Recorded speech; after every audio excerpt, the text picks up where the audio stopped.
As a resident, you typically cannot afford to buy as much disability insurance as you need, but you should be able to do so even as a brand new attendee.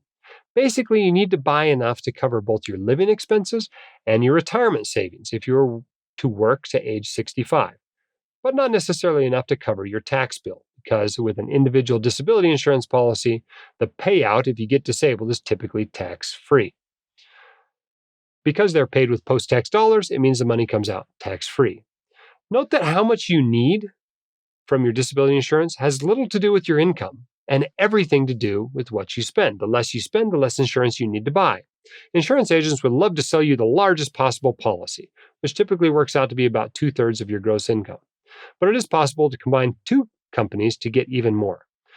Only you can decide how much you need on your own. Going in to see a disability insurance agent and asking them how much you need is like walking into a truck dealership and asking them if you need a truck.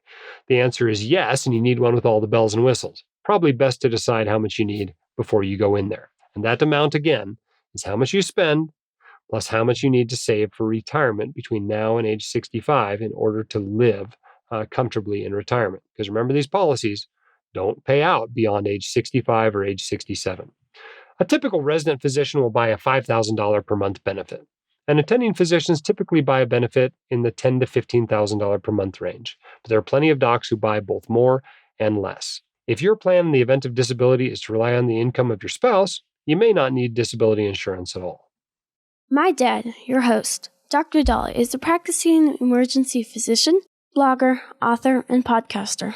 He is not a licensed accountant, attorney, or financial advisor, so this podcast is for your entertainment and information only and should not be considered official, personalized financial advice.